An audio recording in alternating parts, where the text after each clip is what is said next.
Mr. Ndando?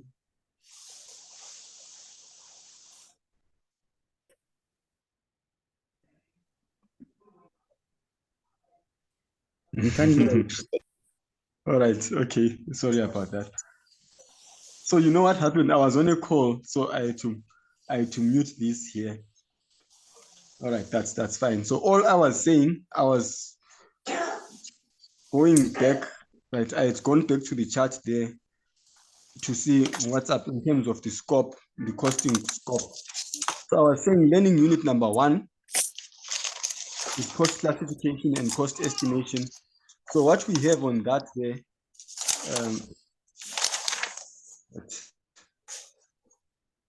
all right, what we have on that there on learning unit number 1, cost classification and cost estimation. So I was making reference to, I believe, what you did on the case assignment, right? Which has got to do with how you classify your costs. I think what you did specifically had to do with the high and low method, where you are distinguishing between mixed costs or separating your mixed costs between your variable and your fixed costs. All right, and then on learning unit number 2, I was saying, okay, relevant costing, I think there are notes on that, I believe. So most of that is going to be on the application of theory there. We might just get a question on that. And then CVP. On CVP, the most important thing there is the calculation of your contribution, which is your sales minus your variable cost, which is all your variable costs. All right. So I think the question that I posted in the MAC 3761 group, which is the assignment, which was the assignment for 3701, also has a question on that anyway. So we are going to be dealing with the calculation of contribution anyway, just now. And then learning unit number 4, budgets. Okay, so on budgets, maybe production budget, and I'll show you again pretty much what you'll be doing on a production budget, sales budget, and yeah, maybe what else? Purchases budget. Basically just those there. So there isn't much there. But what we are going to do today is quite good because it will cover something interesting, right? We are on question H here. We are on question H. So I deliberately send these questions shortly before the session so that you read it through with me and you can do it in real time, because just like in an exam situation, you're not going to be given the whole day to go through the question. So we should be able to read and understand the question within the given set of hours, right? So hence we do what we do. So you must also remember, when doing these questions, you always want to go and start with the requirement. So our requirement here, we are dealing with part H. We want to deal with part H. So we read the requirement and then we move up and then we check what needs. We fetch the information from the scenario there. Right. So assume Munate resolved to acquire best fertilizers and subsequently establishes 2 divisions managed by 2 independent management teams.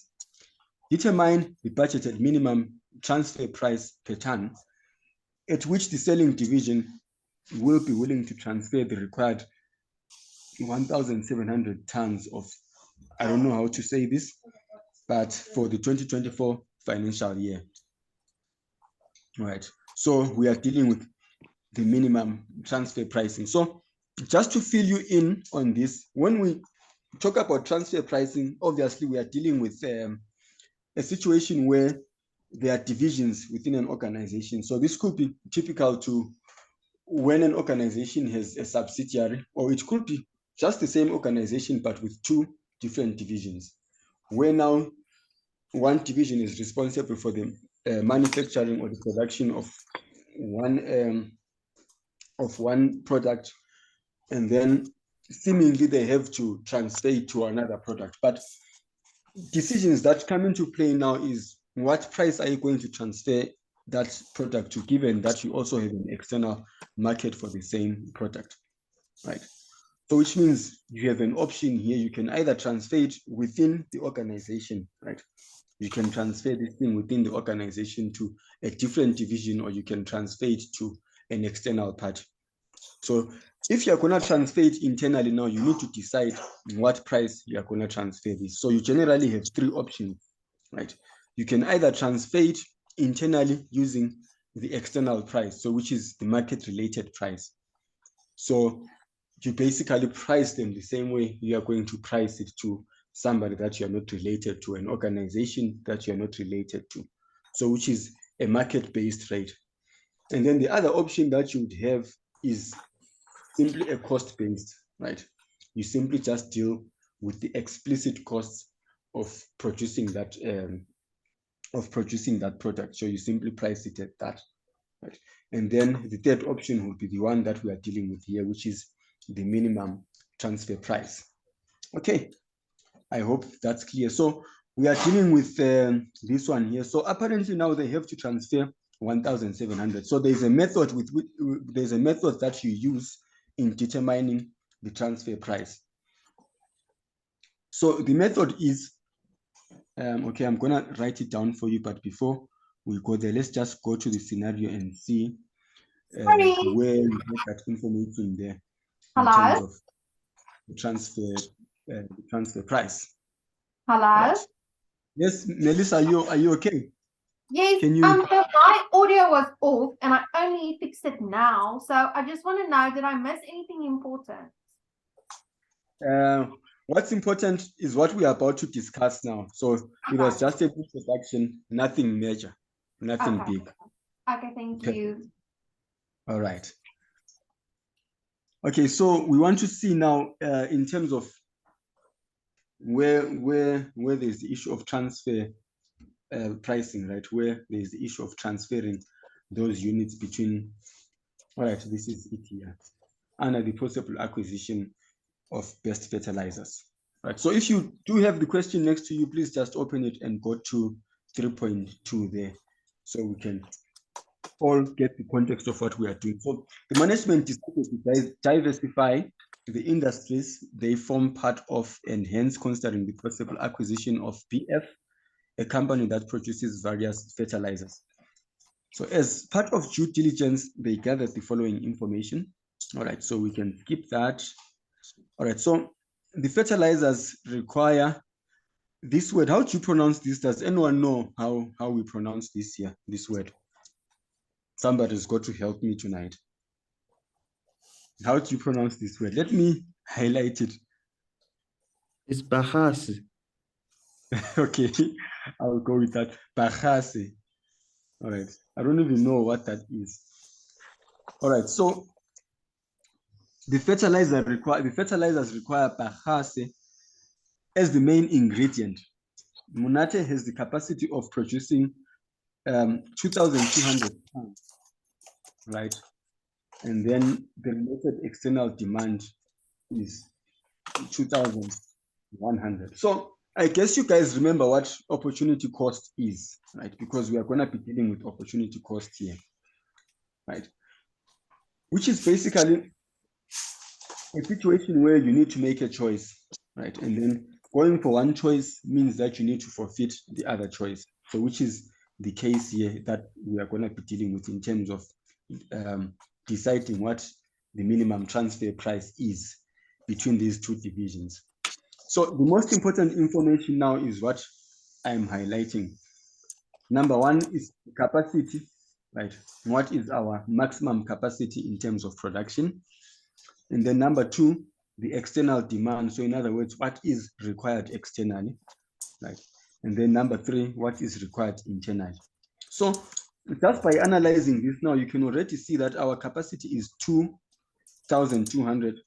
The external demand is 2,100. And then to fully meet the demand, which is the internal demand, it's 1,700. So there has to be a sacrifice that we make. That is, if we are going to supply this bagasse internally, of which we are going to require 1,700, and we only have a limited capacity of 2,200, and the spare capacity, taking into consideration the external demand, would only be 100, right? But let's just put that there in, let's just put that in calculations there. Right? We're gonna put that in calculations. So the big thing in answering these questions is to ask yourself the question, what am I looking for here? Right. You ask yourself the question, what am I looking for here? You must forgive me. I'm typing in the dark. So we want the minimum transfer price. Right. We basically want the minimum transfer price.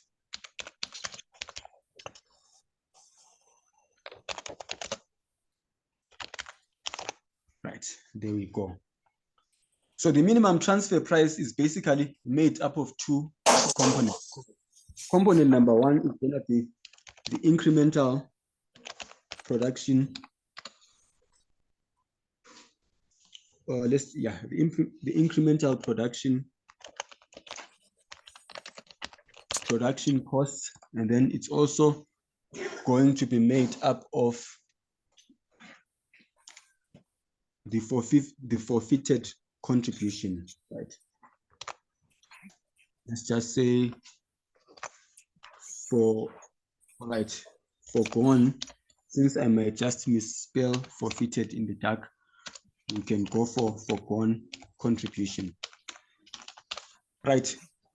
To get the other options or the other words that you can use here, you can basically go to the study guide. Either go to the study guide or what's that other one? The question bank. Look up any question that's got to do with transfer pricing. You will see it too. So you either get incremental production costs. So these are also variable costs of production. That's basically what you need there. And then foregone contribution is obviously the opportunity cost that is lost there. Right. So if it's foregone contribution, we'll get to that. Okay, we'll get to that. Let's start off with number one there. Let's put that on working number one. So our job now is to simply compile the incremental production costs. So this is our variable costs per unit. Variable production costs per unit.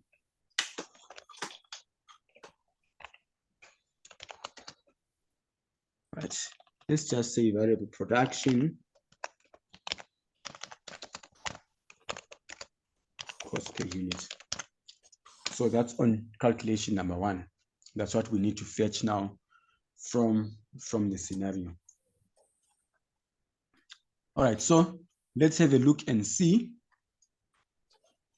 All right, so let's continue with the scenario. Bagasse that will be transferred internally will not require any packaging costs. So if there are any packaging costs, then we need to let them go, right? Then other variable costs of production overheads to produce Bagasse will be 33 rands per ton, okay? And then the variable distribution costs referred to 1.10 are only incurred on external sales. So the rest of the information will get on one. Unless otherwise stated, all other applicable information will remain the same as the 2023 year budget, right? It will all just remain the same. All right, so we basically need to compile now. We basically need to compile our costs of production, right? That's what we basically need to do. So at this stage, it would be nice for you to just, check up. What we have there is other variable production overheads, right? Other variable production overheads given there as 3, right? Other variable. Okay, sorry, I'm being disturbed there.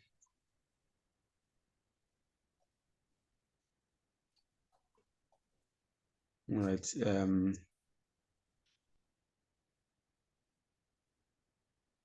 All right, sorry about that. All right, so what we have there is the other variable overhead. So we'd want to go and refer to 1 and see what's on 1 in case there are any costs of production that we need to take into consideration there before we jump into conclusion. All right. So we can take it up from 1. This is where we have the budgeted information for the year ending 31 August 2023. All right, so Munate is budgeted to run on full capacity, and then there is no opening inventory. Sugarcane needs to be purchased at 3,100 rands per ton. Okay, so we've got that now, and then the total cost relating to washing and that is gonna be 810, right? And then the boiling of sugar is going to be, right, it's given that in those batches, etc. All right, just to fill you in on the context of that, there basically was a, right, let me just scroll down, take you down there. There basically was a situation where we are dealing with joint products here, right? We're basically dealing with joint products here. So in terms of that here, where we are dealing with joint products, we had joint costs, right? We basically had joint costs that were given there for the manufacturing of that there, right? So which means everything from 1.11 going back there basically refers to joint costs, right? And then from there, we'll have our other variable manufacturing overheads, which are given there as 11, 60, and 30, right? But if you have time, just go through the top part, right? For the sake of revision, right? Just to see what's given there. All right, so our other, so what we are transferring, right? What we are transferring now is this one here, this Bahase. So this Bahase, if you just scroll up there, you realize that Bahase, and if you read the top, you realize that Bahase is actually a byproduct, right? It's actually a byproduct. So if you want to know what a byproduct is, other than checking our previous recordings on that, just to sum it up for you, a byproduct is incidental in the production of the joint product. So our joint products in this instance were raw sugar and molasses. So this Bahase only came incidentally, right? And then if you check again, either on the videos or on the notes, you realize that the joint costs are never allocated to Bahase, right? Why so? Because Bahase is only incidental in the production process. So it's not exactly a big deal. So it mustn't get any joint costs allocated to it, right? So which means, having said that, we therefore don't have any joint costs. So anything from 1.11 going up typically relates to the joint product, so which has got nothing to do with Bahase. So we basically have to deal with Bahase on an individual basis. So which means we only start off with Bahase on the other variable manufacturing overhead. So whatever is incurred before that only goes to raw sugar and molasses. All right, so which means the only incremental costs therefore that we have, the only incremental costs of production that we have are only going to be this amount here, right? It's only going to be this amount. The other variable production overheads, because these are specific to Bahase. So anything else that is within the joint process, we basically disregard, right? We basically disregard. So under normal circumstances, you wouldn't quite get a question like this when dealing with transfer pricing, because most of the products you normally have to start it from scratch. But coincidentally, here we are dealing with a product that's incidental in the production process. So it doesn't have any joint production costs allocated to it. So this is the only cost that we have, right? So what you do with that cost, let's take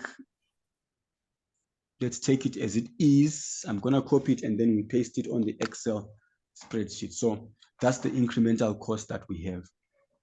So if you are dealing with a different situation, it would basically mean you might have your cost of materials, you might have your labor, etc., right? You might have all that there. Right. So can I just address a few people there in a group. They have a session that's running now, which I'm not responsible for.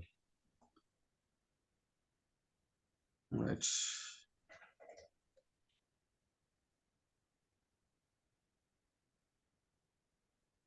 All right, sorry about that. All right, so I believe we said it was 33, right? So we're gonna put up our 33 there. So which is our variable cost of production. So what are we disregarding? So according to the question, according to this question, packaging costs, the bagasse that will be transferred internally will not require any packaging costs. So which means it's not going to be a cost. So when we're looking for the incremental production costs, we are basically looking for the costs that we will not have to incur in terms of us selling this thing internally. So we are not going to incur. So this one here, in terms of packaging costs, whether we sell it, in fact, even if we are producing it internally, we are not going to incur it, so we disregard it. So we refer to this as an irrelevant cost in this context, right? It becomes an irrelevant cost. So we are only dealing with relevant costs. So which means that instead of putting incremental costs, you could have also put relevant costs there. That would also pretty much work out. So we are dealing with the production cost. So because we have that one now, then we can let's transfer it and put it on the working there so that we have our structure built up. So incremental cost of production, so that's going to be basically on 1. All right, so on working number 1, so we can take that there. So in terms of your format here, you want to look for something that is more understandable. So this would basically be a total of all variable costs of production, right? All variable costs of production. So the amount that you need here is the total of all variable costs of production. So in this instance, we happen to have 1. So that's why we have it there as it is. Right. Then the next thing that we need to calculate now is the foregone contribution. Right. Is the foregone contribution, which is where it might get tricky, but it's not really tricky at all. So what you have to know now is how do you calculate your contribution, right? How do you calculate your contribution? That's your starting point there. That's going to give us a bit of some guidance there. So remember, I said contribution, you are going to make use of, as long as you are doing CVP, you'll always be calculating contribution, on every one of those little calculations that you do. Be sure that you'll have to start off with your contribution. So let's start with, let's say, selling price per unit, right? It's more appropriate to say selling price per unit. Selling price per unit, right? And then less variable costs, or you could just write variable costs. Though I prefer you write total variable costs per unit. That's what I prefer.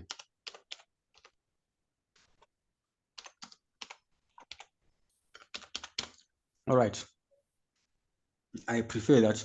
That's what you write because we are dealing with total. So obviously, our variable costs, our total variable costs should obviously include the variable costs of production, right? So let's say, no, let's take this one here, right? Let's take this one.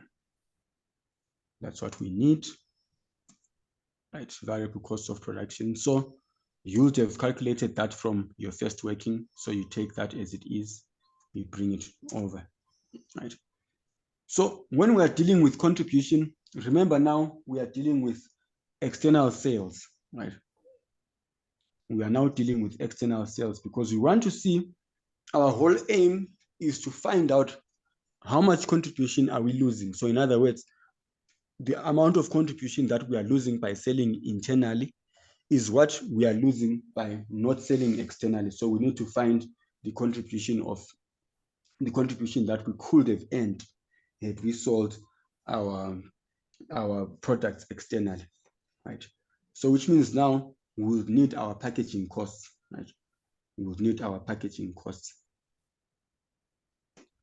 Right, so they just say it here, Bahasa that is transferred internally will not require any packaging cost. So which means the one that is sold externally is gonna need packaging costs. So we take that, where are the packaging costs? We can basically fetch them here.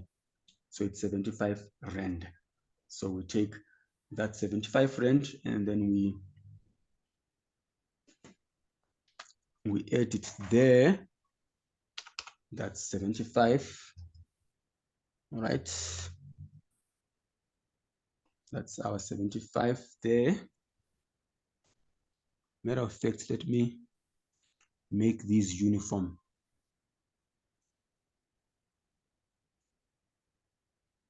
All right, so here, because we are dealing with variable costs, which is total variable costs, you basically want to include everything that's variable, right? Everything that's variable, and that's going to relate to the product in question. So which means we also gonna need our distribution, right? We're gonna need our distribution. Let's see, variable distribution costs refer to 1.10. So you go up to 1.10 budgeted variable. So the sales value, and for byproduct, so ours is the byproduct here. We are dealing with this as it's 10% of the sales value, right? Now we'll check what the sales value is. We are gonna check that just now, right? So you will notice that as I'm doing this question, I'm just picking portions, right? I'm just picking useful portions from it. But the right thing for you to do is after you've gone through the question and you know what the requirement is, you then want to go and read through the scenario so you can identify whatever is relevant, right? Because you find that there could be some information there that could change, or that could basically steer you in a different direction, right? But for me, it's because I already read through this question as it was an assignment. So I already know what to expect and what not to expect. So now we have a sales value that's given there. We have a sales value that's given, and then we are told that we need to make use of 10% of that sales value as our variable distribution cost. So let's just copy variable and distribution costs there, right? And then let's see if there's anything given there in terms of the sales value, but I don't remember reading anything there on the sales. All right, nothing on the sales value. So which means if there's nothing given, then we need to stick to the 2023 financial year. So we go, or the budget, sorry, 2023 budget. So we come and fetch it. Where is it? Let's see. All right, purchased at that, total cost of washing, the boiling is that, and then remuneration is given as that, budgeted total, okay, budgeted sales, 2,500 tons, and then this one here, Bahasa is given as 275 per ton, right? There you go, right there. So which means we need to first deal with the sales, and then remember it's 10% of that. So our sales, we say 275, right? 275, and then budgeted is gonna be 10% of 275. 10% of 275.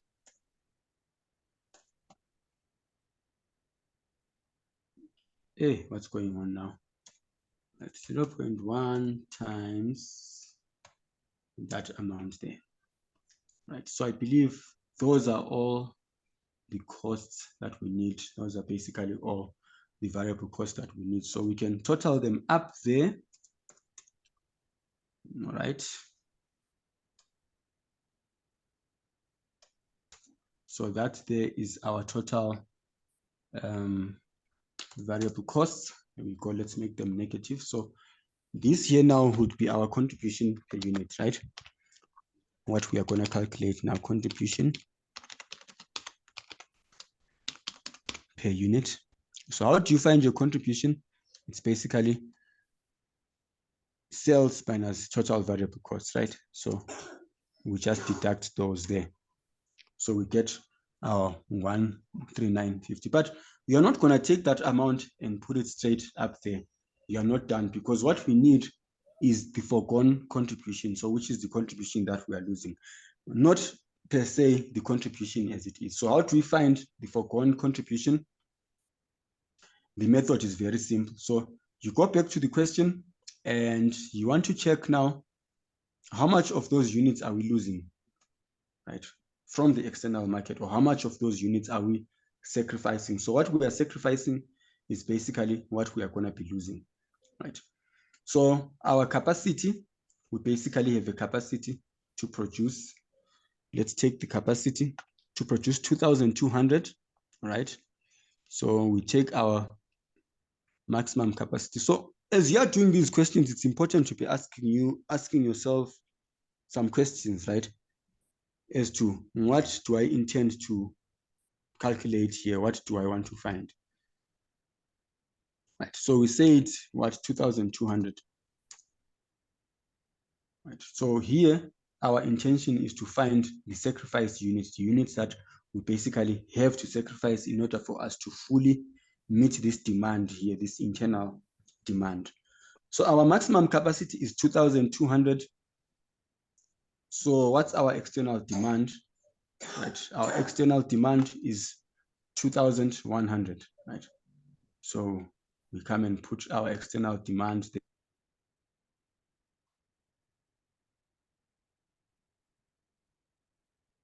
there. So you want to deduct that. So let's put it like that, right? So our external demand is 2,100. So which means what remains, which is our spare capacity, right? We can call this our spare capacity, is basically the difference between our normal capacity and the external demand, right? So which means what we have as spare capacity is only 100 tons. So what does this mean? We can basically give this one off without making any sacrifices because it's spare anyway. So to satisfy our external demand, we can as well just produce 2,100, but we have a capacity of 2,200. So which means this extra 100 can as well go towards servicing the internal department, right? But because we are looking for the foregone contribution, then we want to see what of this external demand must we sacrifice in order for us to supply the internal demand. So how do we go about it? Then we need to check now our internal demand. So our internal demand is 1,700. All right. So hence we come and write here internal demand.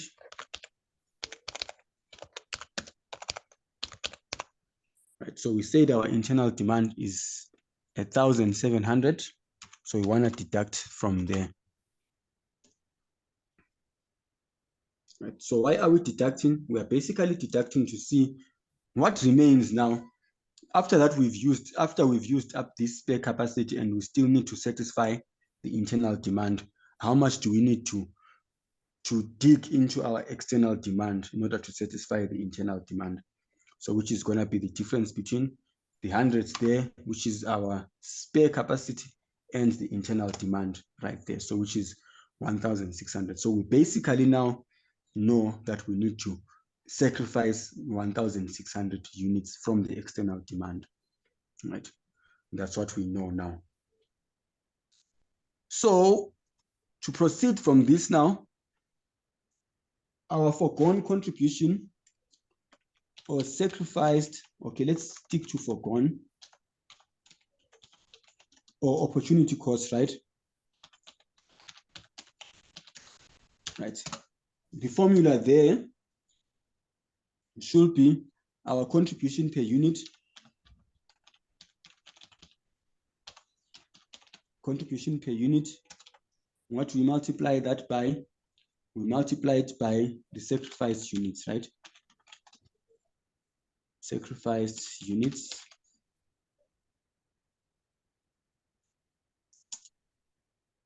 right? So what does this give us here? So contribution per unit by multiplied by the sacrifice units is basically going to give us the total contribution that we are losing out by transferring these units from external demand to internal demand. That's what that there is going to give us. But we need this per unit, right? So we therefore need to divide this by the units transferred so that we get this amount per unit, because we want the prices per unit. So divide this by the units transferred. So whenever you get confused with this, always think of this formula, right? Once you think of this formula, you will quite easily remember what you need to do, right? So which is your contribution per unit, which is what you already calculated there, and then times the sacrifice units. Then you know you need to calculate your sacrifice units. How do you get your sacrifice units? First of all, get the capacity. Once you know the capacity, then what is the external demand? You get your spare capacity by finding the difference between those two, and then factor in the internal demand, what's required internally against the spare capacity. Then you know if the spare capacity doesn't satisfy it, then we will consume on the external capacity. So which is what we need to sacrifice there, which is our 1.6 right there. So putting numbers to this, it would basically be 139.5. You multiply that 139.5 by 1,600, and then the answer that you get there, you can divide by the units that we want to transfer, which is 1,700, right? So in some instances, the units you want to transfer and the sacrifice is usually or could be the same amount. So you'd have your 1,700 divided by 1,700. So that would be an instance where maybe you didn't have 100 there. So which would be a circumstance where the external demand is just the same as the capacity there. All right, so let's punch in the numbers here. So this is gonna be 139.5 times 1,600 divided by 1,700. So you get your 131.29. So let's take that and put it where do we need that? We need it right here. Okay. So we want the same amount there. No mistakes about it. Okay.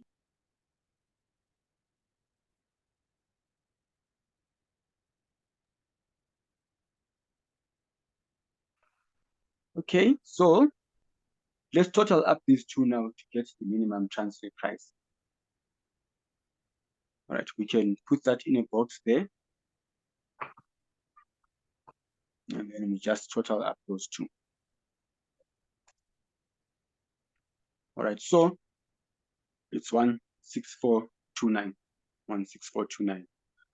So your big takeaway from this here tonight is, first of all, remember how to calculate your contribution. So this is still in the context of CVP, right? It's still in the context of CVP, but we are specifically dealing with divisions, right? We are specifically dealing with divisions. And then once you know how to calculate your contribution, that's already a first step, because in getting to your contribution, you make use of your variable production costs, right? Your variable production costs. So which is be your incremental production costs, which you are going to make use of there, right? And then as you can see here, okay, it's not that clear here, but in most instances, the difference between your variable costs here and the variable costs there is going to be your non-manufacturing costs, which is going to be your selling and distribution costs. So in this instance, packaging costs was specifically mentioned that it should not be included there, but sometimes it is included, right? So that's going to be your big takeaway on that there. All right. And then let me see what else. And then of course, the other major part here is your calculation of your units that have been sacrificed, right? Your calculation of that, and then this one here is going to be the main one right after that. So which is your contribution per unit times the sacrifice units that you have calculated here, and then you'd like to divide that there by the units that you are going to transfer. So like I did say, there are some instances where these amounts are the same, right? There are some instances where it's 1,600 divided by 1,600 or 1,700 divided by 1,700. Take that as a coincidence, right? This is the right formula there. So they need not to be the same. All right. I don't know if you have any questions. I don't know if you have any questions. All right. I don't know if you have any questions before we jump to the main part tonight, which is finance,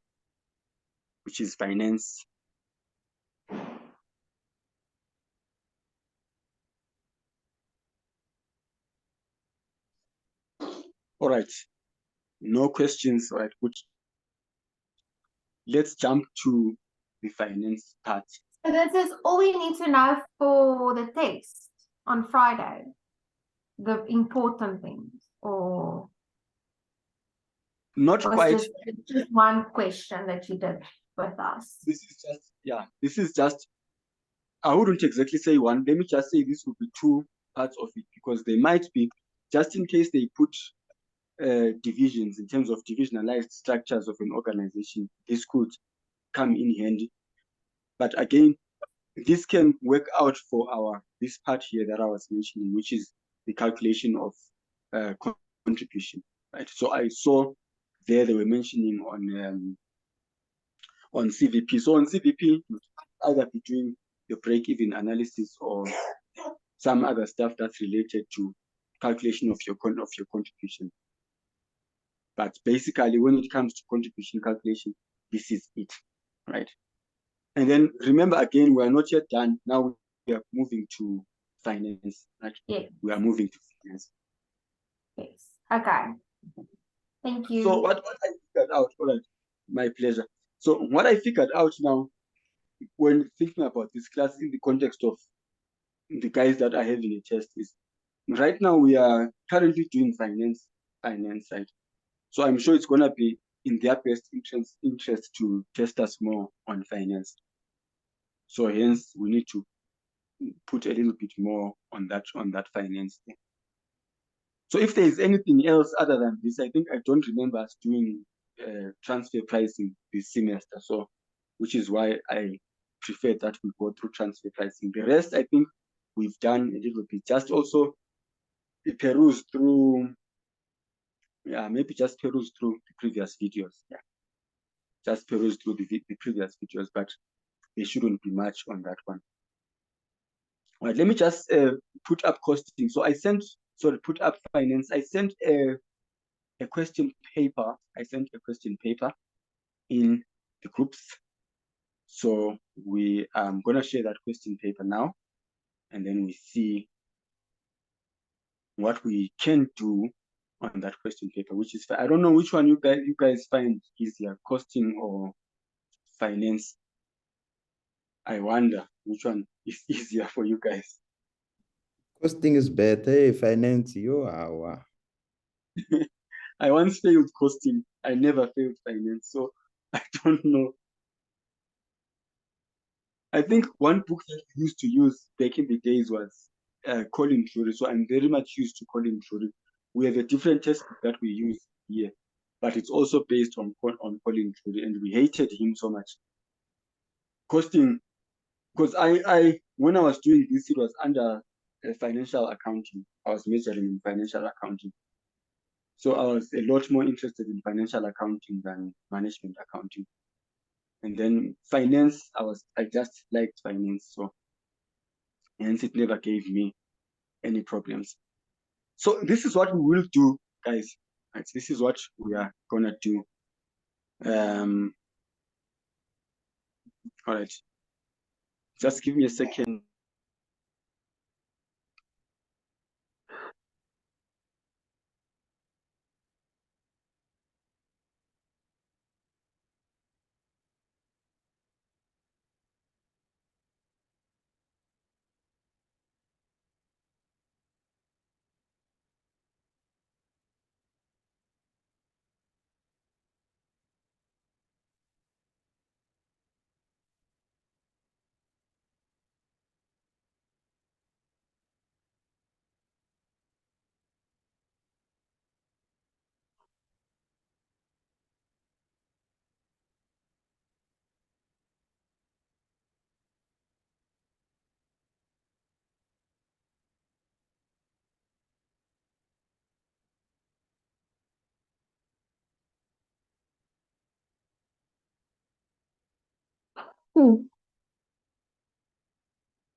All right, I'm terribly sorry about that.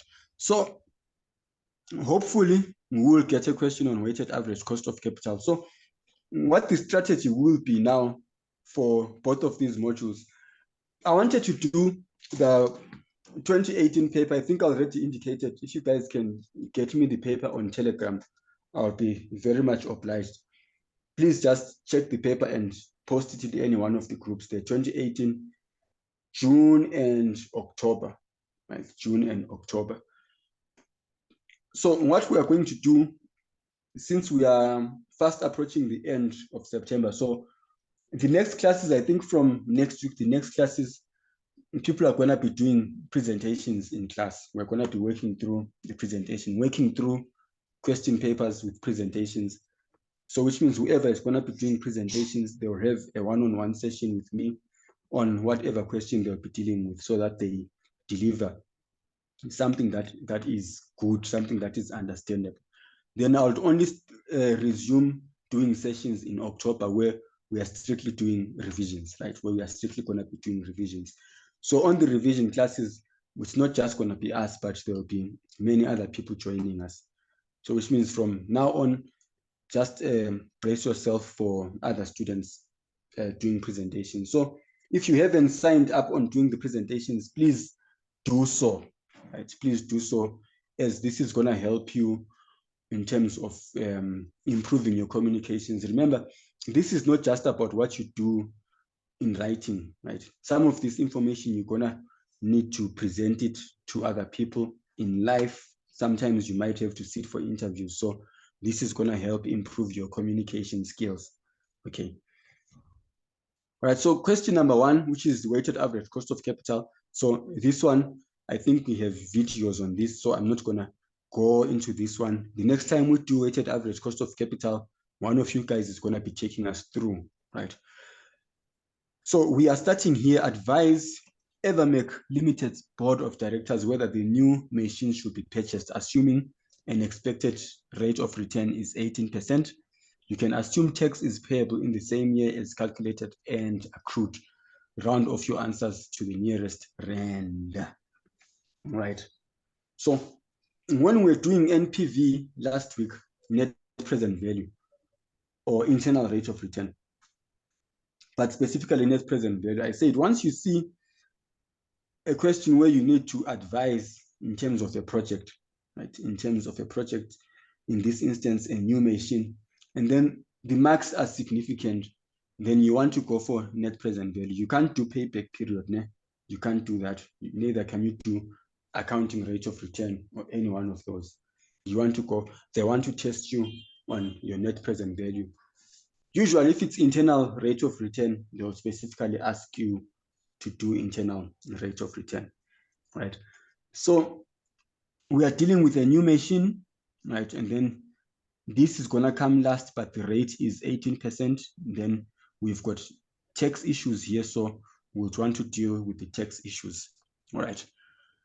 So just open the question with me, and then we fetch the information together, right? So we'll start on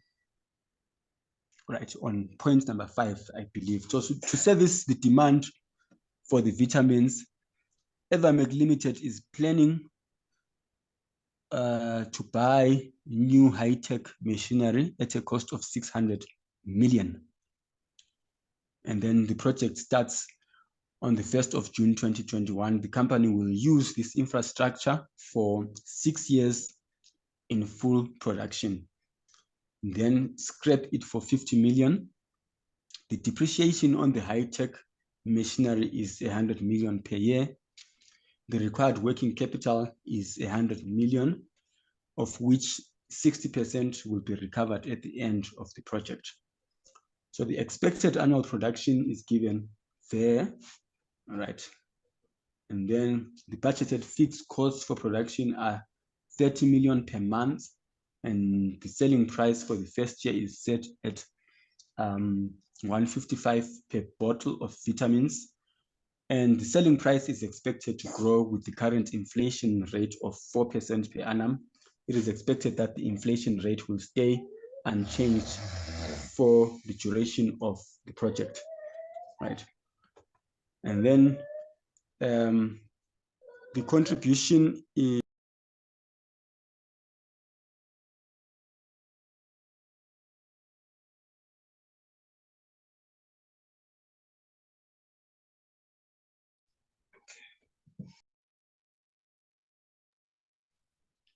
all right, and the expected inflation, they say it's gonna stay the same, and then the contribution is fixed for the duration of the project at 30% on sales. All right, so it's very easy. It's very easy. So now we just want to come up with a structure of what we are doing, right? So we need to know the number of years. So it's 6 years. We were told it's gonna be 6 years. So we are working with 6 years, and then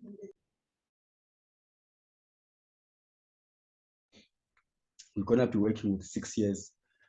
So our beginning year is obviously gonna be year number 0. So we are gonna put it up. Let's put it up on sheet number 3 there, right? So we wanna come up with a suitable structure. So let's have years, okay? And then probably, okay, we spoke of the initial outlay, outlay. So which is the amount that we expend towards buying the project or starting up the project, right? And then we spoke of working capital, right? We spoke of working capital, right? We spoke of working capital, right? Then I think they said it's gonna be disposed, right? It's gonna be scrapped, right? This amount is gonna be scrapped, so we can put that up there. Let's just say scrap value. All right. And they spoke about that, and then we'll then have sales. We can have sales, right? Based on the expected sales there. And then what else did we have? We had contribution, right? We had contribution. So, all right, we'll get to that. I'll show you what options we can put up there on that part. So let's put our year 0, starting from that one, year 0, 1, 2, all right, 3, 4, 5, and 6. So it's important to have a very good structure here, so it can guide you, right? So it can guide you. Right? So we'll put our numbers in thousands. We'll put it in thousands there. All right. All right, let's see what we had. All right, let's have a look and see what we had. So we had, let's see. Right, budgeted fixed costs, we have our fixed costs, okay, so we are gonna put up fixed costs, and then the inflation. I'm looking for the part now where we were talking about, all right, okay, the contribution, there we go. So we can, maybe to have a good presentation, let's have variable costs. So we remember from the previous class that contribution is sales minus variable cost, so we can pretty much put up our variable costs there. It doesn't matter. But your other option, of course, would be putting up your contribution as it is, but we can work with variable costs there. Variable costs, right? And then I think we also spoke of fixed costs, right? And then we also spoke about depreciation. Depreciation. right? We are just filling this up, né? And then we also want to factor in, right? Let's say, let's leave that blank there. I will say why I'm leaving that blank, and then tax expense. You can have our tax expense there. Right. So this I'm able to fill up because we've pretty much perused through the question and we've seen what's there in general. So we are just filling that up there. All right. And then right after our expense, then we can have maybe our cash flows. Right. Let's say our cash flows. Right. So the reason why we have all this here is so that we calculate our cash flows. Né? That's why we have all that there.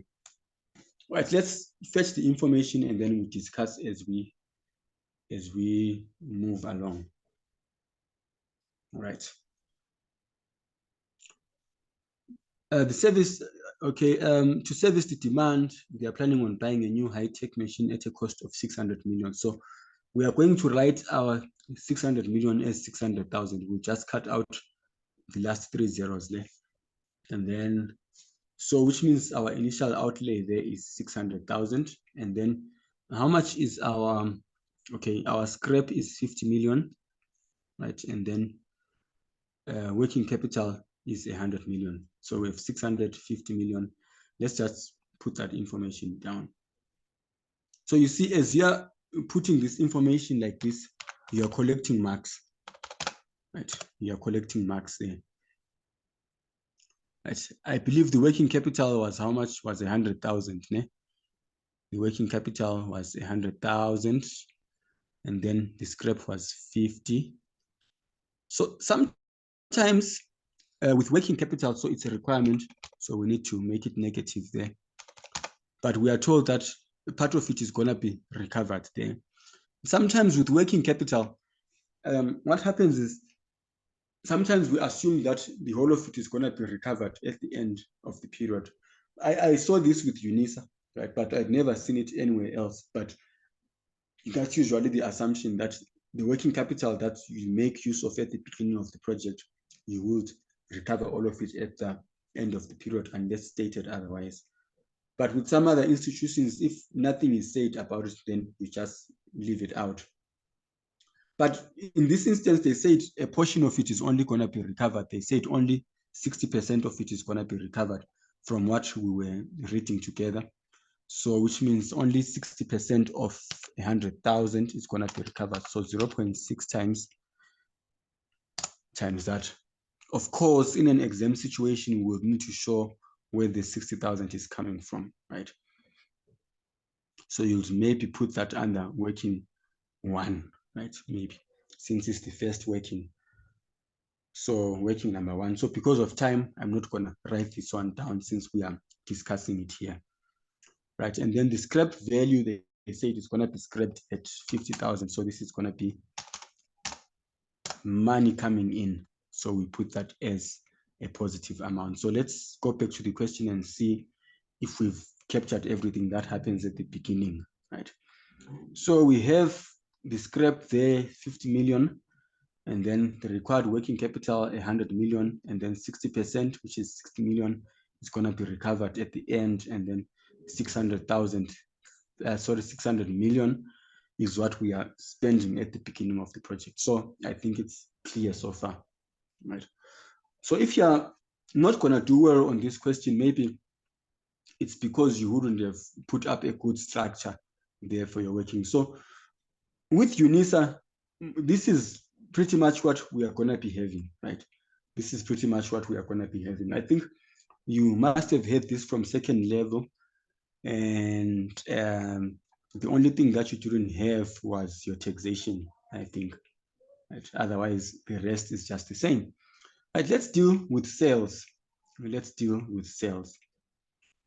So the expected annual production quantities of the new machines for which demand exists is given as follows, right? That's it. So this is our sales quantities. So I think this is expected because it's annual. This is expected to be the same right through. Okay, and then the selling price per unit is set at 155, and then it's supposed to grow. It's supposed to grow by that rate there, 4% per annum. So maybe we can start writing things down here. Right? Maybe we can start writing things down here. All right, so I'm gonna just reproduce that table as it is on the workings. So our first working is gonna be working 1, which is on the sales, right? So let's put that there as working number 1. Though in the exam, this is gonna be your working 2 after you've done the working capital 1. Ne? But for our practice sake, this is gonna be our working 1. So let's put our calculations here. So you always want to do the calculations, to run the calculations concurrently so that you don't miss out anything. So you calculate as you go ahead. So what did we have? We had quantity, right? We had quantity from the question. So these questions are not always the same. Ne? Oops, sorry. These questions are not always the same. So make sure that you are quite versatile. Look for what the question wants and then deal with what it wants. So here, our sales, fortunately, we are dealing with the expected values, right? So let's say probability here. So let's write this as PX, probability of that occurrence, or probability percentage, however you want to write it. Okay, so we're just going to fetch the amounts there. Right, we're just going to fetch the amounts there. I think you can see the amounts there with me. All right. Right. Okay, so the amounts, it's so I'm going to write them here on the side so that I don't have to go in and out of this here, this page. All right, so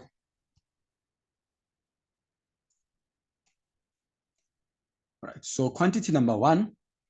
So I'm just putting the information on the spreadsheet, so you will see that information after I'm done. So we have 10 million. So our quantities, we're taking out 3 zeros, remember. So we want to be consistent with that. So we are gonna take out 3 zeros. So why I'm doing that is just for simplicity. I remember the one time where this one person had to do a question and it had a lot of zeros. So you don't want those many zeros to contribute to your confusion. Ne? You want to just remove anything that can confuse you, but that's not going to affect the calculations. So we are taking out those 3 zeros. It's easier when we are dealing with Excel spreadsheet here because huge numbers can easily be handled. But imagine if you are going to be handwriting this and you have to be counting the zeros. It's going to be a huge drag for you. Right, so I've just put in the quantities there. Now I'm going to deal with the percentages. So we had a 30%, there a 40%, 0.2 and 0.1. That's a 10%. All right, that's what we have. So I'm just going to show you what I've written there. All right, so that no one is lost. So all this information is information from the question paper. We basically haven't calculated anything here. All right, so this is calculation 1, which is sales. Ne? Right. We want to number our calculation so that we don't confuse the marker. Right. So what are we trying to calculate here? It's expected sales units. That's what we want to calculate there. That's our intention. Right. So how do we go about that? So whenever you have a probability that's given, or probabilities that are given, or whenever you need to calculate the expected amount or the mean and you're given a probability distribution, you want to multiply the probability by the quantities that you are given there. So that will basically give you the average of those amounts, which is the expected value of those amounts. So which is 10,000 times 30%, right? And then 14,000 times 50%, 19,000 times 20%, 22,000 times 10%. You calculate all that there, right? So what you do with those values, you then, what you do with those values, you then want to sum them up, right? You want to add them up. That's how you find your expected value, right? So the formula is going to be that quantity there times the probability of getting that quantity, that other plus that other quantity times the probability of getting the other quantity, right through up until you get to the end. So this is our expected number of units. So these are expected to stay the same year 1, year 2, year 3, right through until the end of the project. So we're going to stick it at that there. All right, so, but we are not yet done because we need to fill this up here. We're going to fill this up with sales values. So now we need to start calculating the sales values. Right, so let's start with year number 1. So let's just say YR1, which is year 1. So year 1 is going to be given as 14,600. Now we go back to the question and fetch the selling price. We want to fetch the selling price. So on the question, they're saying for the first year, the selling price is going to be 150 per bottle. And then these are bottles that we want to sell. We already got the expected value or the expected quantity there, or the average quantity. So it's going to be 155. And then we need to increase this by 4% every year. So, which is what we want to do now. So it's 155, right? So it's going to be 155 times the quantity. All right. So there we go. That's the times 155. So we're going to put our answers there. Right. We're going to put our answers there.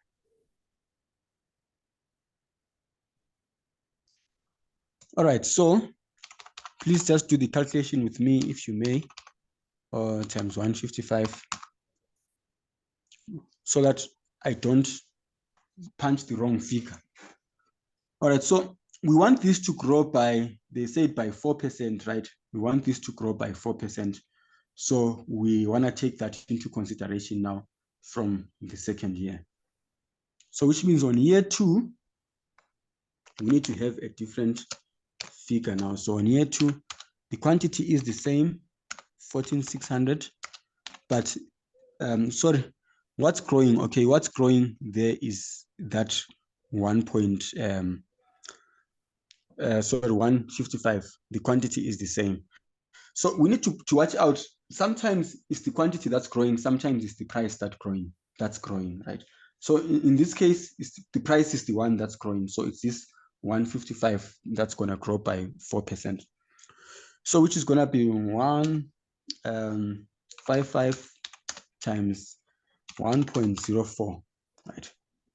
I'm afraid I might have to shift this now over here, right? Let's shift this one over here. All right. And then year 3, right? Or we can as well get our amount there. And then with year 3, we can, we'll proceed. All right, let me just do this one first. 155 times 1.04. All right, so we've increased that there by, 4%. Let me just make these amounts there consistent. All right. I'm just going to show you another way in which this can be done. So on year 3, 14,600 stays the same, but 155 is being increased, right? By what? Increased by 1.04. But now, because we are on a different year altogether, right? Because we are on a different year altogether, This here was to the power of 1. So now we need to raise this one to the power of 2 because we are increasing this one for the second time. So hence we can raise this to the power of 2. So if you don't want this method, I'm going to show you another method that you can use to go around this problem. Right, so this is going to be 14,600 times 155 times 1.04 to the power of 2. Right, so this is what you get there. Right, and then on year number 4, right, now we need to go to, right, all right, year number 4, we are basically taking the same amounts, the 14,600 times 155 times 1.04, now to the power of 3. Right? So this is acceptable because this is maths, so they assume that you could have done this at first level, on those financial maths, etc. 14,600 times 155 times 1.04 to the power of 3, right? Year 5. I'm going to show you a simpler way, or not exactly a simpler way, but a different way in which this can be done. But what I like about this one, the one that we are using now, it makes a lot of sense based on the information that's given, right? And I'm going to say why.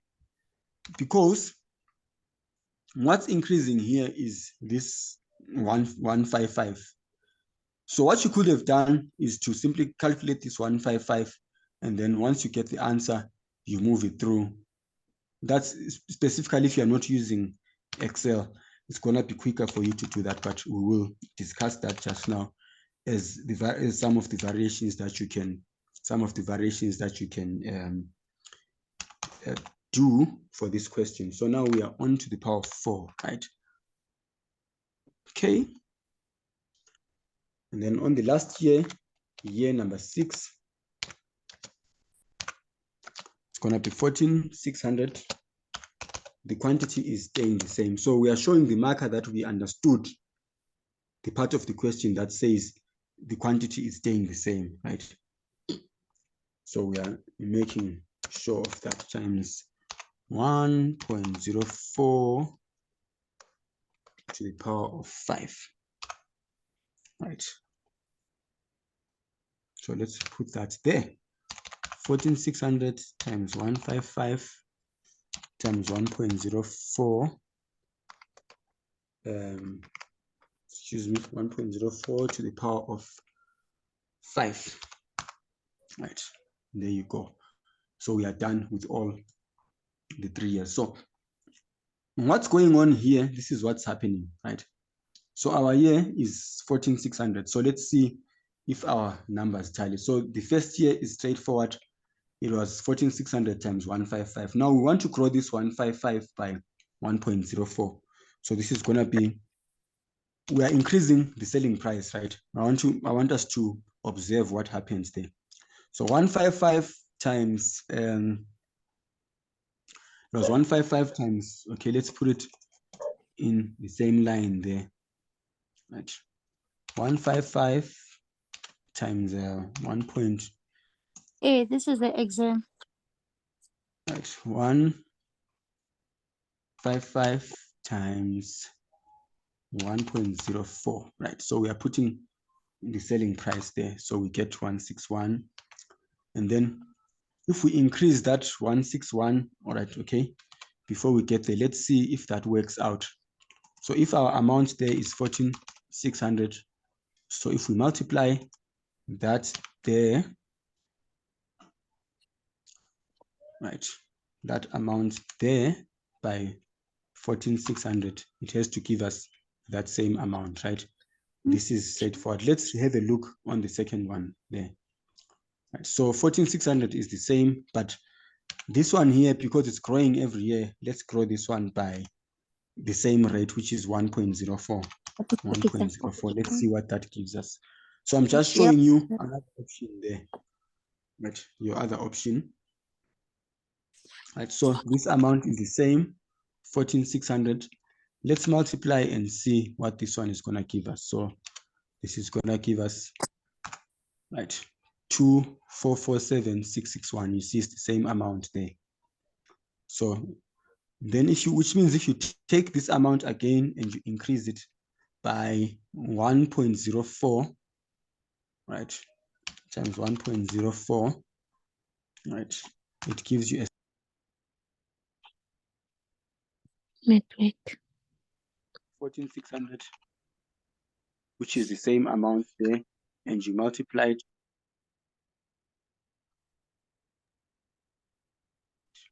Oops, now I divided. Right. Right. What do we want? We want 14,600, and then you want to multiply by, right. Alright, sorry about that. Someone is disturbing me there. Right. And then you multiply by that, right? You should get the same amount. You see, those amounts are just the same there. So that's one way in which you could present that. So without these amounts, that's one way in which you could present that. So it's up to you, right? So the reason why I stuck with that one, it's easier in terms of presentations here. In this context here, it's a lot easier to present it that way. But let's see now what it would give you if you take this amount there and you increase it by 1.04, right? So if you take that amount times 1.04, look at what it gives you, right? Then if you take this amount that you got there, which is that one, and then you increase it by 1.04, look at what it gives you again. So that's another option that you have. So you can still do it that way, or that way. So you have three options. You don't really have a reason to fail this module when you are given so many options to get to the same answer. All right. So, but I like this one. And then you showing multiply. that the quantity is the same, right? The quantity is the same. Take this one. Yeah. Then I would have maybe also preferred this one, which is changing, but the quantity stays the same also. All right. Okay, let's clear that one. So let's put up our information there. Let's put up our information there. So we are starting this off on year number 1. So what we have on year number 1 is that one there. All right. And then let's fetch for the second year. All right, I see there's a message there. Okay. Okay. And then on 3, on year number 3. All right, just so that we don't import the wrong figures here. All right, and then year number 4, we want to take the figures as they are. When you start importing wrong figures, that's where the plagiarism starts to set in now, where your workings and the amounts that you have are not. We're on year 4, right? Is it? Okay. Oh, year 5. I think I took year 5, which was 2647. Right, 2647. I believe we took that one. Year 5, yes. Then the last one, year number 6. There we go. All right, now we need the variable cost. So on the variable cost, let's see what the story was there. So the variable cost, there was the 30% story there. So contribution is fixed rate for the duration of the project of 30% on sales.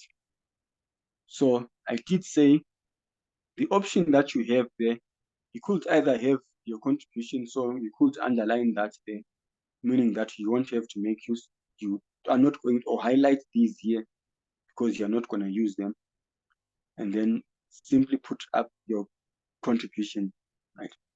But I think it's easier now, since we're going to be doing a lot of other deductions, to just put variable costs. So variable costs are going to be on working number 2, right?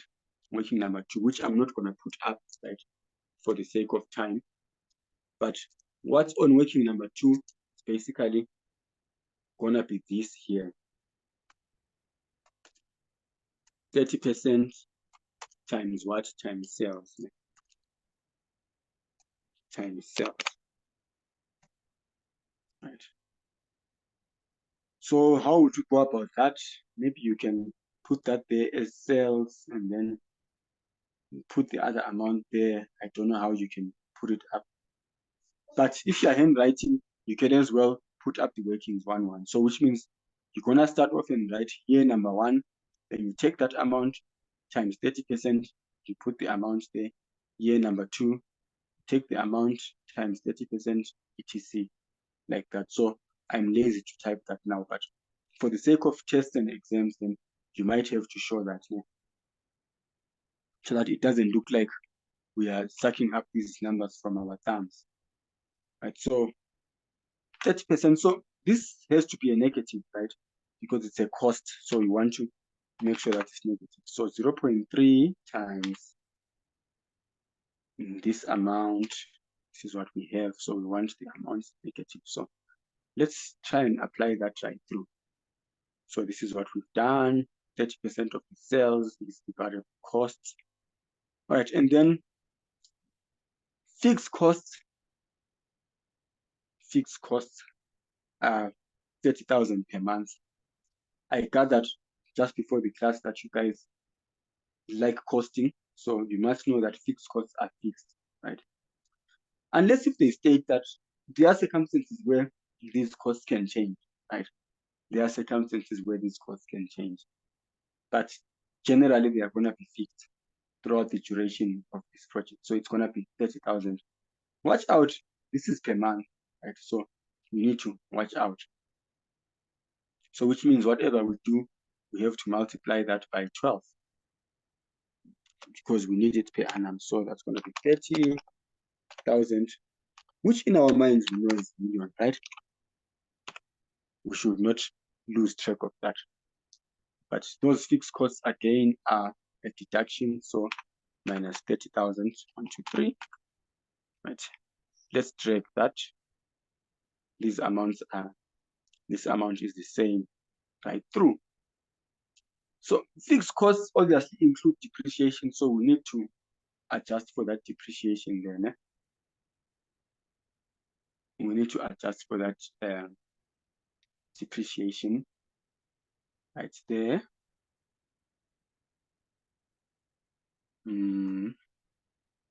All right, let's see what the story is on depreciation. The depreciation is 100 million per year, so it's also the same. So it's 6 years. So we assume that at the end of the period, it's gonna be used up. Ne? So, oops. So because to arrive at our total fixed costs, we incorporated depreciation. Now we want to add it back. 1, 2, 3. Why are we adding it back again? Because when dealing with net present values, we are dealing with cash flows. Ne? We want to deal with cash flows. So anything that is non-cash item, we don't deal with. We want to know how much you paid and how much you received, right? So 100,000 is the same. All Is right, the so amount for fixed cost correct? Is it 30 times 12? oh, it's wrong. Thank you so much for. You see, people are not sleeping as I suspected. People are actually awake. I'm happy about this. 1, 2, 3. I think next time I should deliberately make mistakes to see if people are awake. All right, so now it's correct, right? 30 times 12 gives us 360,000. All right. There we go. So we want to add back our depreciation. So here we don't have amounts there. There are no sales. There are no sales there. There are no sales there. Right. Let's get a total. Right. Let's get a total there. All right. Let's get a total. Or maybe let me present this one better. Né? I think we can do better without confusing us. Right. So I think we can do a slightly better presentation on this one. Oops, sorry. I always think how best we can. Let's say instead of doing this, let's put those borders there, and then let's put a huge one there that you will see just now what I want to do. I think it's gonna look better, right? So whatever is in this box here is gonna give us, say, operating cash flows.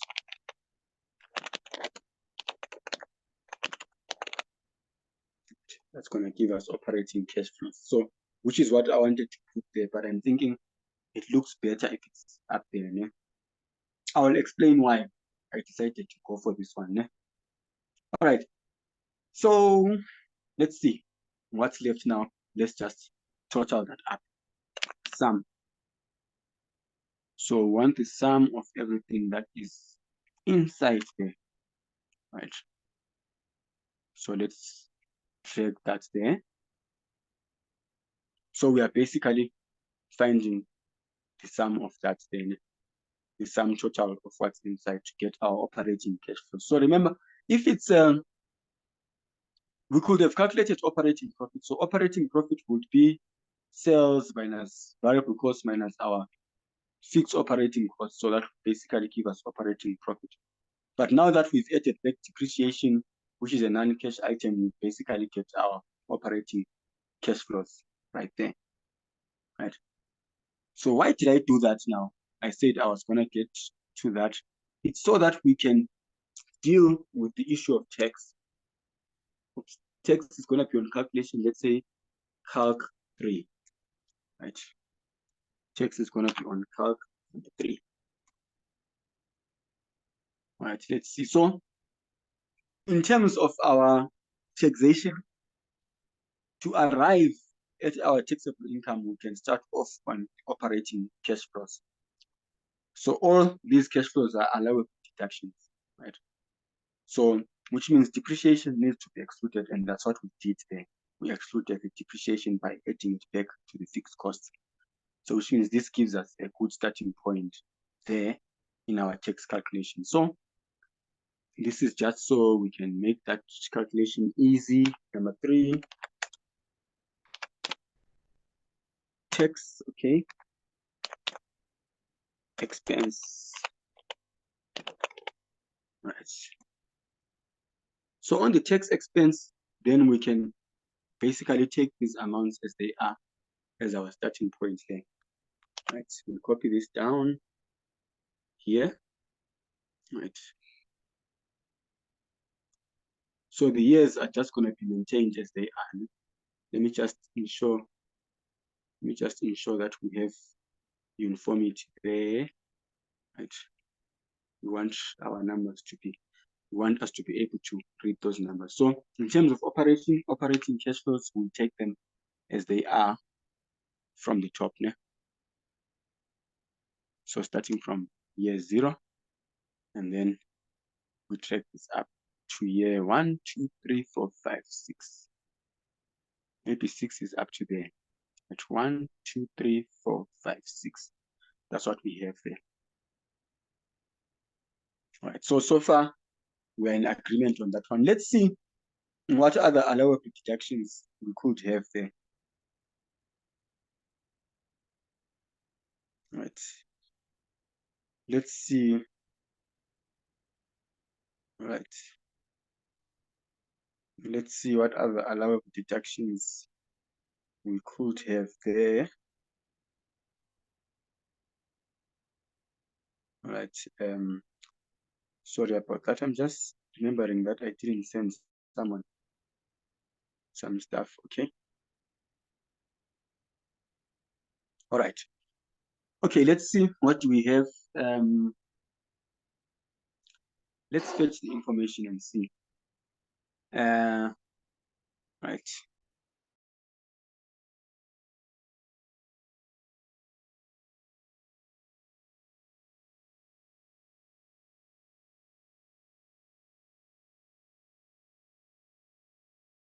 All right. I'm looking for tax issues. Okay. Let's see what tax issues we have. Actually, my battery is gonna go out now. All right. Let's see. Dividend payout. Depreciation is 100 million. Working capital is 100,000. Unexpected production starts there. Excuse me.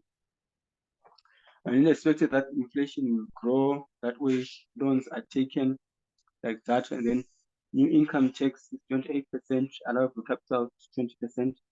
So we are dealing with 20% there, and then prime lending rate is that. So which means what's allowable for SARS is 20%, right? Obviously gonna be 20%, which are the allowable deductions there, which is our capital allowance. So it's 20% of the amount of the capital amount that was incurred. Right. So let's factor that one in there. All right. So we bought the machine here, so which means we can start claiming at the end of year one, right through. So if it's 20%, we can only claim, obviously claim 1, 2, 3, 4, 5, right? 100% of the amount.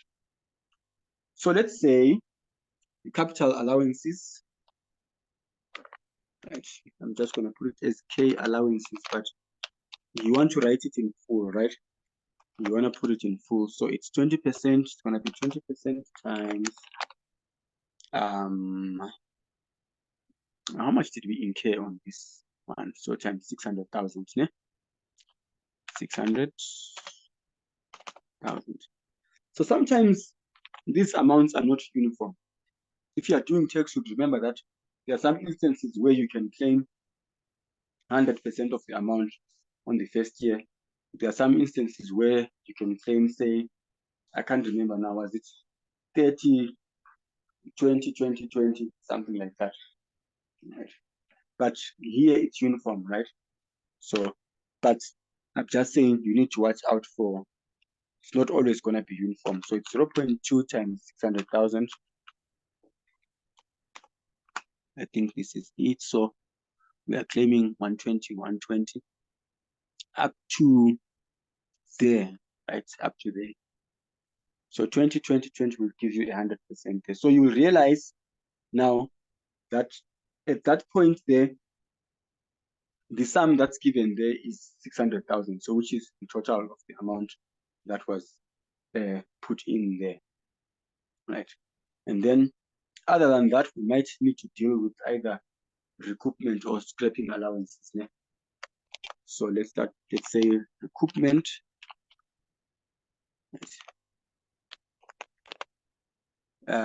If you are here and you don't like tax, I think we have something in common. I also dislike tax, but unfortunately we have to do it, right?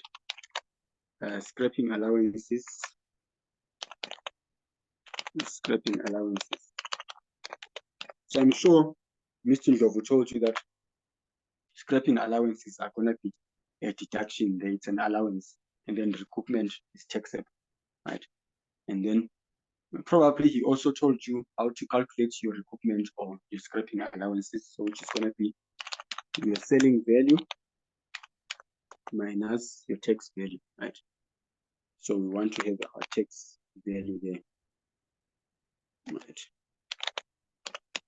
Not only did he tell you about tax value, he also showed you how to calculate tax value. He said it's going to be your cost minus your allowances, right? Minus your total allowances that you have claimed up to the point of sale. All right, so let's see how we are going to present that. So our selling value, where is our selling value?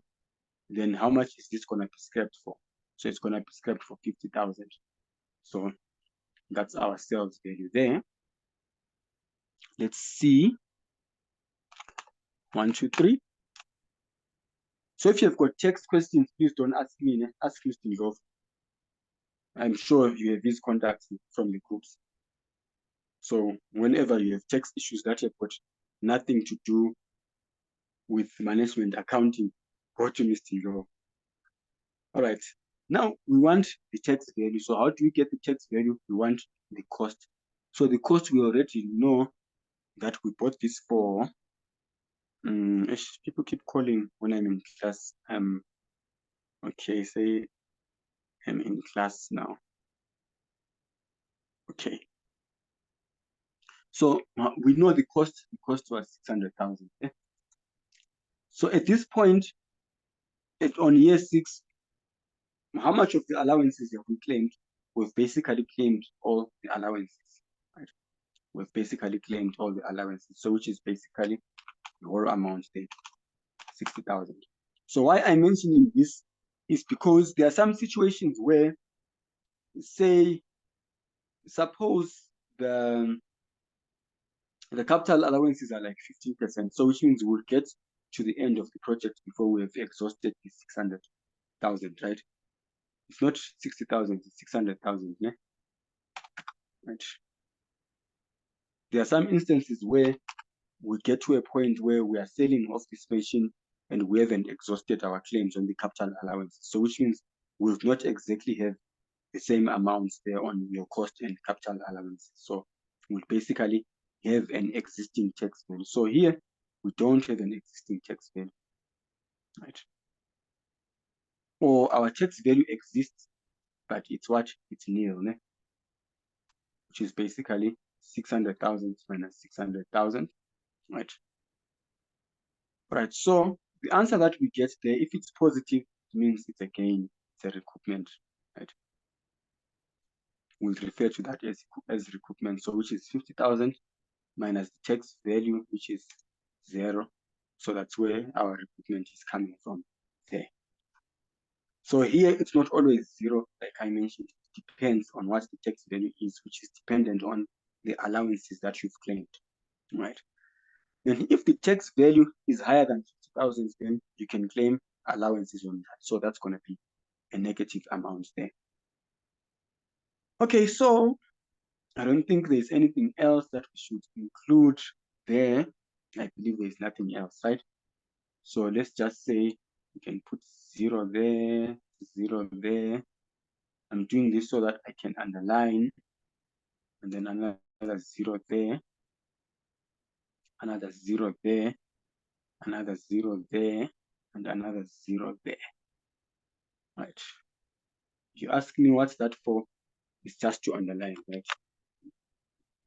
Certainly doesn't mean anything. Right, so what do we get here? We get our taxable, right? Taxable income, right? Forgive my spellings there, and then tax at 28%, right? Our tax is 28%, so let's put it there. Tax at 28%, and then that tax amount there is what we're gonna take right up there. All right, so what do we need there? Let me just start off there so that there is uniformity. So this is gonna be the operating cash flows, and then we want to subtract the allowances and then the recoupment there. So the answer we will get is taxable income. So, okay. Pearl says we can see the calculations. Which ones can you see, Pearl? You can unmute yourself so that I clarify that one before my device goes off. Right, let me just read the message again. No, now they are fine. I can see them now. But when we were busy typing, I couldn't see. Oh, okay, that's fine. So now we want tax at 28%. So let's put this as minus 28% because this tax is gonna be a payment over on our amount there, right, on top on our table. So we want it negative. So let's go, let's drag it. So this is just 28% of this amount. So this is 28% times that amount, 28% times that amount, just like that. So this is our tax. So what do we do with our tax? Let's grab our tax expense and put it there and our tax expense. So we are almost done. I want to be quick because there's another part of this question paper that I want us to do, right? So I'm going to operate quickly now. So we just drag the tax amount there, just drag the tax amount. So it's the amounts that we calculated there at the bottom. So what then are our cash flows? Let's underline this. So our cash flows are therefore going to be the initial outlay, right? The working capital plus the scrap value plus the operating cash flows. All right, someone is asking if the variable cost calculations is correct. Okay, I'm gonna check that now. All right, and then what are we adding now? And then plus that there. So the variable cost, we say it's 30%. Let's see if it's correct. Why are you guys scared to unmute your mic? So contribution is 30%. Sorry, the variable cost is supposed to be 70%. Thank you for that. You need to unmute yourself so I know who you are, so that when it comes to presentations, I make sure to give you a presentation to make as well. So this is 70%. Let's just make that correction there. It's me. Let me see who. Say me again. CD. Okay. Right. Thank you for that, CD. Right. So here, oops. They're saying I might need to plug my machine. So let's make that correction. So once we make the correction, all the adjustments are made there. So there we go. I think our tax calculation is also gonna be different there. It's changed.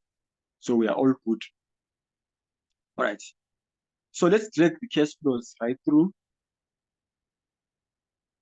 Right, there we go. These are our cash flows. And then the option that you have now, you can put these cash flows on your financial calculator, right? And then you compute for your net present value. They're using, I think our discounting rate is 18%, right? But because we are all watching here, I can simply do the discounting factor of 18% there. So this is going to be 1 divided by, it's going to be 1 divided by 1 plus the rate is 0.18, which is 0.18 to the power of n, which is the number of years there. All right, so let's put that up there. So 1 plus 0.18 is going to be 1.18 to the power of n, which is the number of years there. So this is going to be on year 0, so we can put that up there. So let's apply this all over. So this is going to be to the power of 1, 2, 3, 4, 5, and then to the power of 6 there. So you get those amounts there. Right, so your amounts are as follows. So you can put them to 3 decimal places there. Right. All right, so now we want our discounted cash flows, which we normally call DCF, right? Discounted cash flows. How do we go about that? So you're multiplying 700,000 by, so if you're using a calculator, you'll get slightly different answers there because you would have rounded off there. If you're manually calculating, you would have done your rounding off there. Mine doesn't round off, so I'm getting those straight up figures there. All right, so the net present value now is going to be the sum of all the discounted cash flows. That's going to give you your net present value.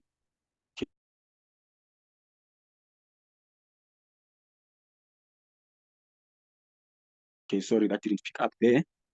Your big question now would be to check if your net present value is negative or positive. so that you come up with a decision. So it's positive. So if it's positive, it's a good one. You go for it. You go for the project. If it's negative, unfortunately, you need to let go of the project. So we are done with that then. But of course, there are other factors that you need to take into consideration, right?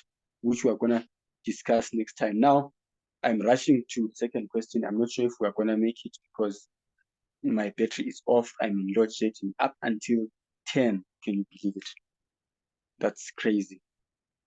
All right. So the one that I want again. So hopefully you guys are going to go through that. Next up, some guys, people like Aboti, who are contributing a lot, are going to be doing presentations, I guess. Right. I'm going to be picking on you first. All right. Determine and advise how the new machine should be financed if it's working towards the target capital structure. So let's just go and look at, I hope this is going to be a quick question. We're going to give a quick solution to this, okay? EVRIC aims to maintain a debt to equity ratio of 1:1 going forward based on book values. So if it's based on book values, we can simply fetch the book values here, right? So in deciding how a project should be financed, this is what we do, right? This is what we do, right? I'm trying to be quick here, so you must forgive me.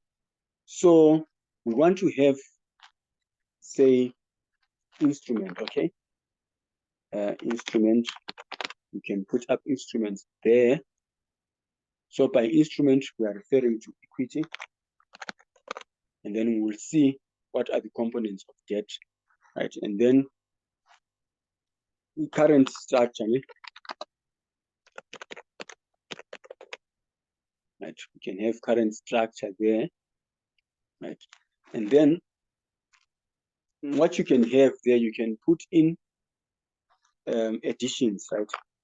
You want to finance a certain project, so which means you might need to make additions to this current structure. And then here you can have your target structure. So in terms of current structure, most questions are going to be, right? Most questions are basically going to be requiring you to deal with market values of your current structure, right? But here I'm happy because they said it's book values. So with book values, we won't have to do calculations. So it's going to be straightforward. So equity is 1220,000. So let's put that up there. On the current structure, it's 1220, 1, 2, 3. All right. And then let's see what are our components of right, the components of debt. We have preference shares and loan. Yeah? So let's take preference shares. I just hope this holds up until we are done. Right. So let's say it's off now. Just when I was hoping. All right. Anyway, we will conclude this this part on the next session. Right.